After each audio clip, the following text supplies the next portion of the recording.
Hello!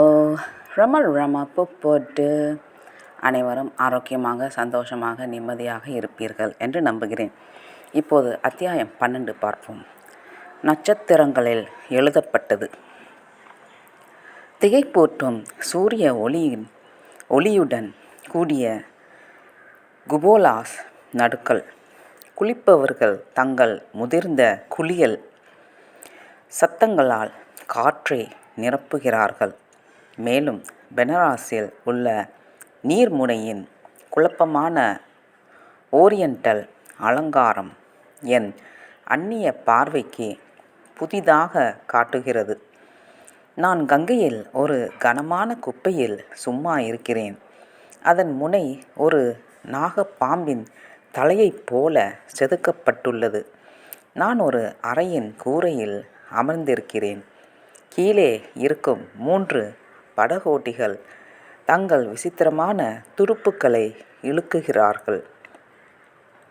பம்பாயை சேர்ந்த ஒரு வணிகர் என் துணை. அவர் என் அருகில் அமர்ந்திருக்கும்போது, அவர் அந்த நகரத்திற்கு திரும்பும்போது வர்த்தகத்திலிருந்து ஓய்வு பெற விரும்புவதாக என்னிடம் கூறுகிறார். அவர் மிகவும் பக்தியுள்ளவர், ஆனால் சமமாக நடைமுறைக்குரிய மனிதர். சொர்க்கத்தில் புதையல் சேர்த்து வைத்தாலும் வங்கியில் புதையல் சேர்த்து வைக்க அவர் தவறவில்லை. அவரை ஒரு வாரமாக நான் அறிவேன். அவர் ஒரு அன்பான, தாராள மனப்பான்மை கொண்ட மற்றும் நட்பான நபராக இருப்பதை காண்கிறேன். சுதை பாபு கணித்த அதே வயதில் நான் ஓய்வு பெறுகிறேன் என்று விளக்க ஆர்வமாக கூறுகிறார். இந்த விசித்திரமான கருத்து உருவகமாக என் காதுகளை கூர்மையாக்குகிறது. சுதை பாபு? அவர் யார்? உங்களுக்கு தெரியாதா? அவர் பனாரஸில் மிகவும் புத்திசாலி ஜோதிடர். ஓ, ஒரு ஜோதிடர்? நான் கொஞ்சம் ஏளனமாக முணுமுணுத்தேன். ஏனென்றால் பம்பாயின் பெரிய மைதானத்தின் தூசியில் அந்த இனம் நிறைய பேர் அமர்ந்திருப்பதை நான் பார்த்திருக்கிறேன். திறந்தவெளி கல்கத்தாவின் காமவெறி நிறைந்த சாவடிகளில் அமர்ந்திருப்பது. நான் சென்ற ஒவ்வொரு சிறிய நகரத்திலும் பயணிகள் செல்லும் இடமெல்லாம் ஒன்று கூடுவது. அவர்களில் பெரும்பாலோர் அழுக்காக தோன்றும் உயிரினங்கள். காட்டு முடியுடன் கூடிய அழுக்கு தோற்றமுடையவர்கள். மூட நம்பிக்கை மற்றும் அறியாமையின் அடையாளம் அவர்களின் முகங்களில் உள்ளது.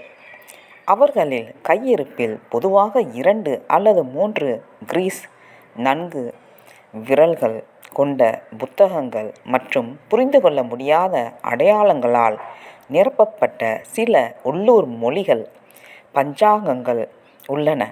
அவர்கள் தாங்களாகவே நல்ல அதிர்ஷ்டத்தின் வெளிர் நிறத்திற்கு வெளியே தோன்றும்போது மற்றவர்களின் அதிர்ஷ்டத்தை இயக்க அவர்கள் ஆர்வமாக இருப்பதை நான் அடிக்கடி இழிவாக நினைத்திருக்கிறேன். உன்னை நினைத்து எனக்கு கொஞ்சம் ஆச்சரியமாக இருக்கிறது. ஒரு தொழிலதிபர் நட்சத்திரங்களின் மின்னலை நம்பி தன்னை நம்புவது பாதுகாப்பானதா? பொது அறிவு ஒரு சிறந்த வழிகாட்டி என்று நீங்கள் நினைக்கவில்லையா? நல்ல அறிவுரை கூறும் தோணியில் நான் மேலும் கூறுகிறேன். மற்றவர் தலையை பாதியாக அசைத்து என்னை பார்த்து சகிப்புத்தன்மையுடன் புன்னகைக்கிறார். அப்படியானால் என் ஓய்வு பற்றிய கணிப்பை நீங்கள் எப்படி விளக்குகிறீர்கள்?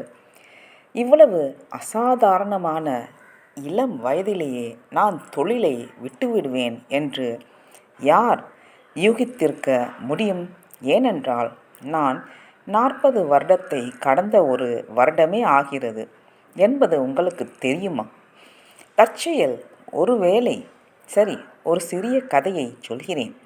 சில வருடங்களுக்கு முன்பு நான் லாகூரில் ஒரு சிறந்த ஜோதிடரை சந்தித்து அவரது ஆலோசனையின் பேரில் ஒரு பெரிய வணிக பேச்சுவார்த்தையை தொடங்கினேன்.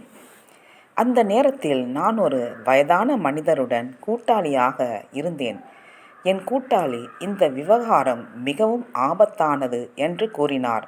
அவர் என்னுடன் உடன்பட மறுத்துவிட்டார்.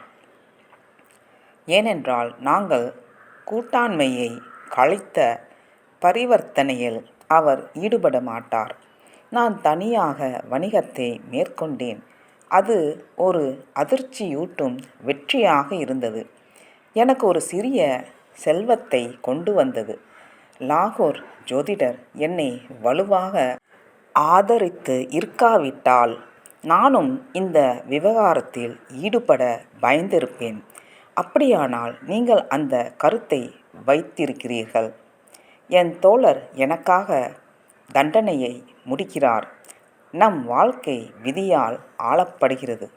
அந்த விதி நட்சத்திரங்களின் நிலைகளால் காட்டப்படுகிறது.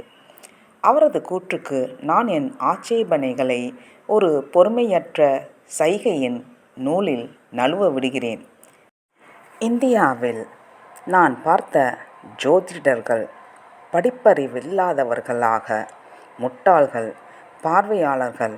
அவர்கள் என்ன நன்மை பயக்கும் ஆலோசனையை வழங்க முடியும் என்று என்னால் கற்பனை செய்து பார்க்க முடியவில்லை.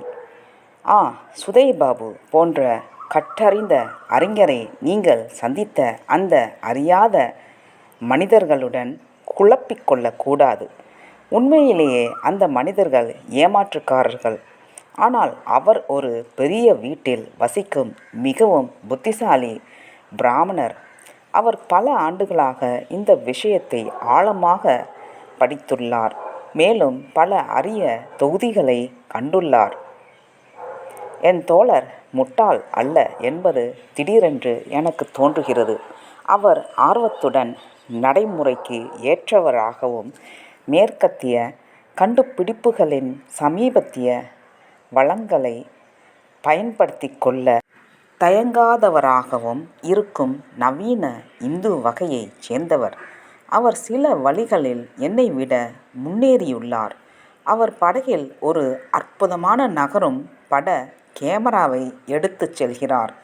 அதே சமயம் ஒரு தாழ்மையான பாக்கெட் கோடக்கை விட சிறந்தது எதுவுமில்லை என்று நான் பெருமை கொள்ள முடியாது. அவரது வேலைக்காரன் ஒரு தெர்மோஸ் பிளாஸ்கை தயாரித்து ஒரு குளிர்பானத்தை ஊற்றுகிறான். இதனால் என் வருத்தத்திற்குரியதை கண்டிக்கிறான். ஒரு சிறந்த பயண தேவையின் பெருமை.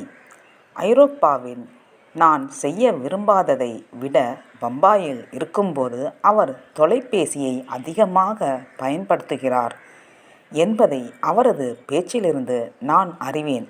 ஆனாலும் அவர் ஜோதிடத்தை நம்புகிறார். நன்றி, வணக்கம். அடுத்த பகுதியில் தொடரும். ரமா போட்டு